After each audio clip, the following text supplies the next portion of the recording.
Votre grand journal du soir, vous écoutez Mathieu Béliard sur Europe 1 et votre invité à présent, Pascal Blanc, maire de Bourges dans le Cher. Bonsoir Pascal Blanc. Bonsoir. Merci d'être avec nous sur Europe 1. Alors ce matin, le patron de la police nationale, Éric Morvan, estime qu'on pourrait revenir au niveau de mobilisation d'avant les fêtes de Noël. Le préfet de police de Paris, Michel Delpech, qui s'attend à plus de radicalité. Et pourtant c'est à Bourges que nous sommes ce soir avec vous, Pascal Blanc. Vous craignez pour votre ville. Il semblerait que les Gilets jaunes s'intéresseraient à Bourges. Oui, enfin, effectivement, c'est une information qu'on connaît déjà depuis quelques jours, où Bourges a été retenu comme point de centralité, on va dire, sur le mouvement national. Bon, maintenant, à l'heure où je vous parle, donc je n'ai pas connaissance d'une estimation du nombre de manifestants qui viendraient sur Bourges. En tout cas, probablement, ce serait beaucoup plus que ce que l'on a connu ces derniers week-ends depuis le 17 novembre. Et donc, il y a des raisons effectivement d'être inquiet, mais une fois qu'on est inquiet, il faut prendre la situation avec beaucoup de sérénité. Alors 70 000 habitants à Bourges, près de 70 000 habitants, et cette page Facebook Acte 9, rassemblement des Gilets jaunes au centre de la France. Près de 3 000 personnes annonçaient leur participation, 13 000 se disent intéressés. La préfecture a décidé d'interdire toute manifestation dans le centre-ville, dans le centre historique, c'est bien cela ? Oui, tout à fait, oui, tout à fait.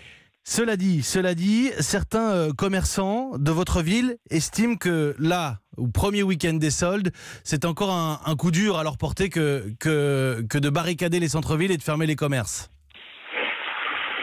Oui, écoutez, d'abord, moi je n'ai pas connaissance, bien au contraire, que les commerces seront fermés, puisque notamment le président de l'Office du commerce artisanal de Bourges a annoncé officiellement hier que les commerces seraient ouverts en centre-ville. Bon, c'est une erreur, vous pensez, Pascal Blanc ?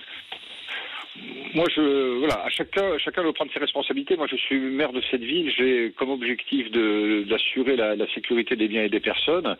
Nullement, je vais m'insérer ou faire de l'ingérence dans le fonctionnement des commerces. C'est la responsabilité des commerçants. Vous savez, quand j'ai pris la décision, en application demain, de fermer un certain nombre de bâtiments publics, de jardins publics, de démonter un certain nombre de mobilier urbain. Oui, les parcs-mètres, par exemple, le mobilier urbain. C'est ma responsabilité.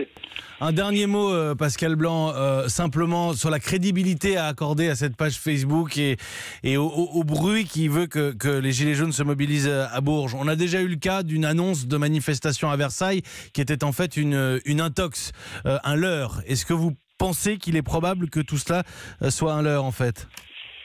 Ça fait partie d'une hypothèse. En tout cas, moi, j'ai pas, parmi ces deux hypothèses, le leurre et puis l'autre la réalité. Je préférais jouer sur la réalité et prendre toutes les précautions, toutes les mesures nécessaires, suffisantes, je sais pas, on verra, mais d'abord, en plus en collaboration avec les services de l'État et via Madame la Préfète, pour que si manifestation il y a avec plusieurs milliers de manifestants, que les choses se passent dans les meilleures conditions, dans un respect strict des biens des personnes. C'est ce qui nous motive en tout cas.